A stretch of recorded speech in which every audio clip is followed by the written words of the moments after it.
Where's Mathieu? Mathieu? Mathieu? Good grief. They really made a big mess, didn't they?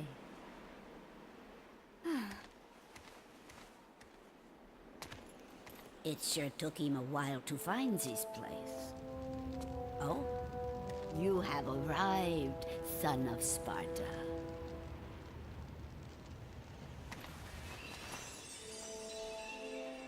You knew him? Oh, yes. We are the guardians of this land, Vidumali. Our clan once fought against the demons with Sparta, son of Sparta. We must ask this favor of you. You see, there's a man who's transformed our land into a demon's paradise. His name is Arius. And although he is the president of an international public corporation, he uses the demon power. Please, deal with Arius and his master for us.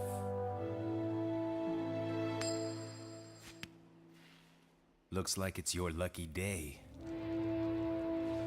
Wonderful! I am very pleased. It leads to a harbor.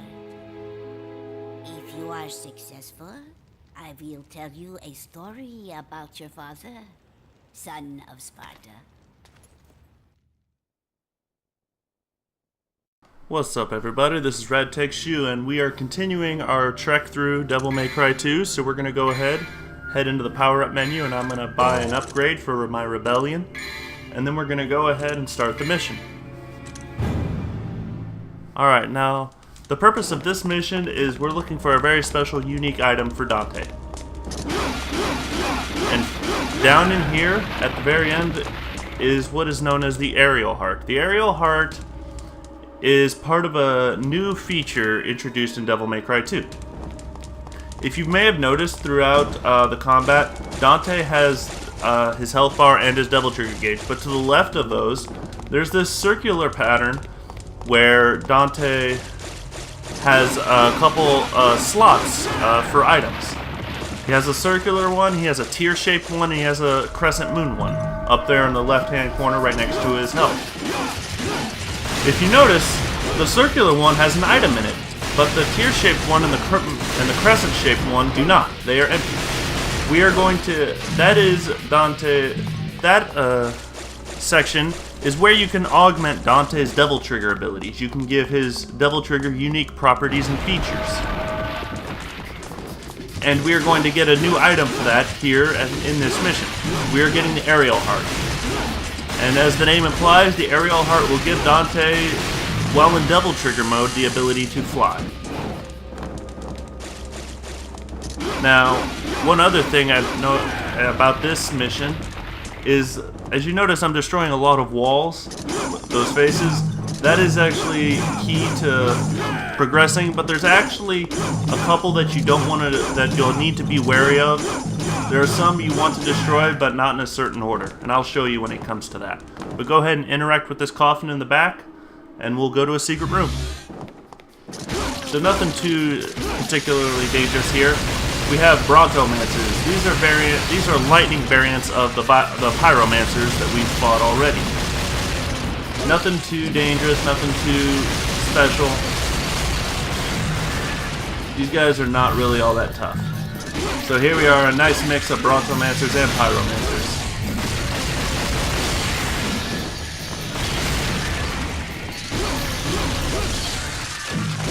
And these guys, all of these guys are pretty. They follow the same pattern as a bunch of the other enemies in this game, in that they kind of just stand there and then they just let you attack them. But once all the enemies are mopped up, go ahead and grab everything, max out your health and Devil Trigger. We're going to be seeing a few new types of enemies in this mission as well, in addition to the Brontomancers and Pyromancers that you've seen already. But once you destroy this wall, the labyrinth will shift a little, Now you can go that route to the left following the red orbs, but instead just destroy all the fire bats or hell bats, whatever they're called, and destroy this hidden face over here.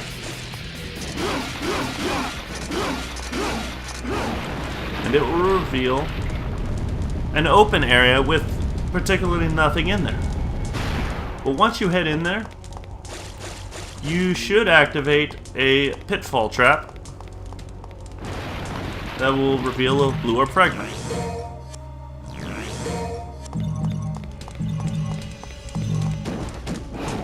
Alright, now we can head out the door and go into the second area of the mission.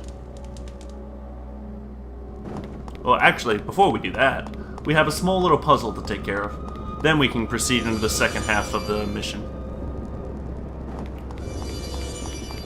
Pretty much the idea behind this puzzle is there are 8 red flames. Every time you destroy an orb, a red flame turns into a blue flame. Light all 8 blue flames and it'll unlock the door. Very simple, not dangerous at all, not too hard to figure it out. Just keep destroying the orbs and you'll eventually get out. And it keeps going too. It's not like you have to destroy a certain number within each time it reshapes itself. So it's pretty standard, pretty simple. Like I said, not too difficult to figure out or understand. Now that the door is unsealed, we can proceed. Alright, now down in here, we have 2 directions we can go. I mentioned earlier that there are faces we want to destroy, but we don't want to just recklessly destroy them because we might do something regrettable. Well, here's one of those situations. Immediately go right, avoid that pitfall trap for now. Destroy this door first. You want to get this blue orb fragment first. And in here, we'll be introduced to a savage ghoul. These enemies have a lot of health.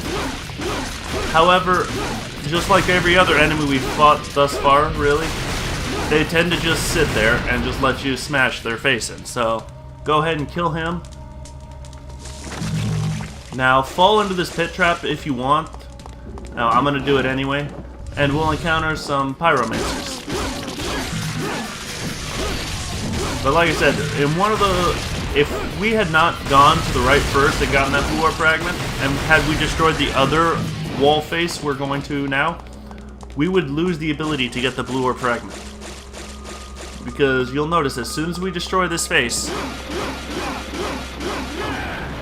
the labyrinth will shift and it will seal off that blue orb fragment and we can't undo it. So if we did that first, then we just lost our chance to get that blue orb fragment forever. Unless you want to restart the mission. Go over here, destroy all the hellbats. Dante's locking on feature is great for these guys. And destroy this door. And we'll shift the labyrinth yet again.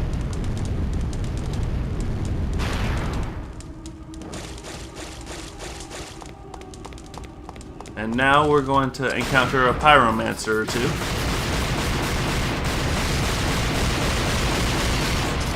The only annoying aspect about the pyromancers is that they can teleport across the map, and it kind of forces you to head in their direction. So that's something I'm really not too particularly fond of with fighting the pyromancers or the brontomancers, is that they just kind of like... They can teleport behind you and just make you have to backtrack a little bit. So, not a big fan of that, but they're not too bad.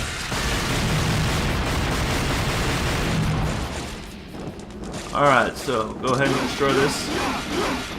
And down this hallway we have 2 things we need to accomplish. First, attack this floating orb until it's completely lit. And it will unseal the door that leads towards the end of the mission. However, interact with this coffin here on the left, and we go into another secret room. Alright, new enemy. These are goatlings. These guys are... These versions of them are pretty simple.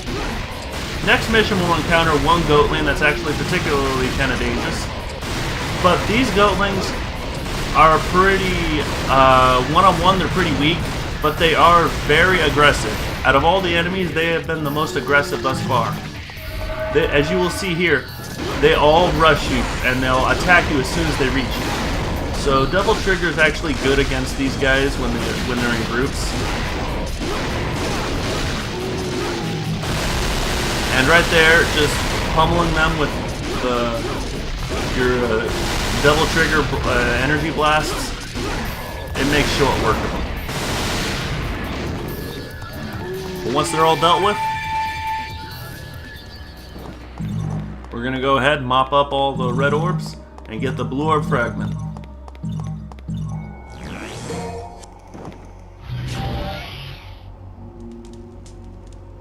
Alright, now out here we have a pitfall trap. There's nothing really in it other than some savage golems, 2 of them as a matter of fact. However, if you want to fight these guys, you can. You don't have to. I'm just doing it just because. And I'm just using double trigger just to drain that first one's health down. I didn't need to use double trigger for the second one, I just felt like it.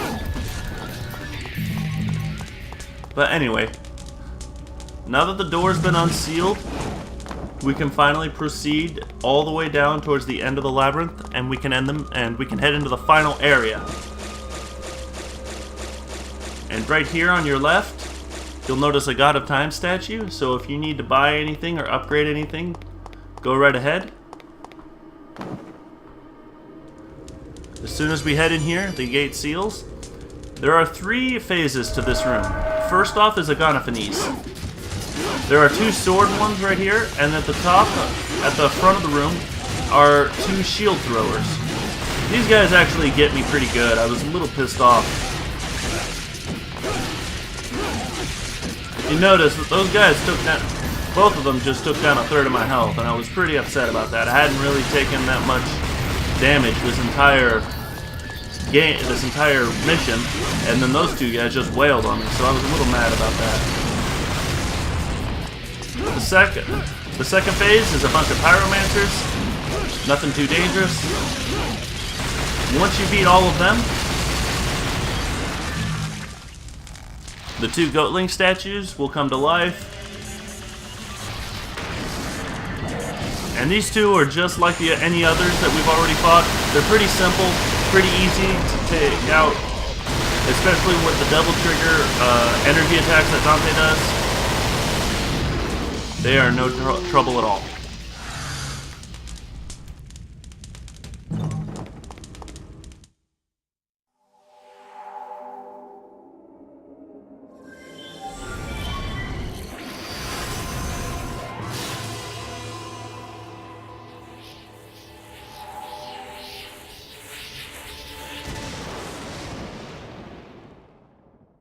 Alright, so now we have the aerial heart. The aerial heart will grant Dante the ability to fly while in double trigger mode.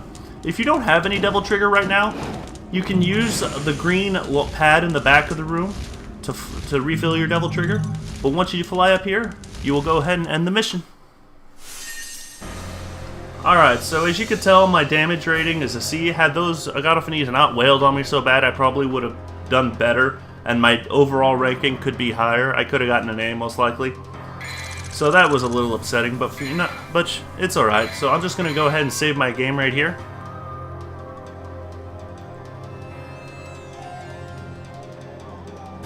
There we go. Alright then.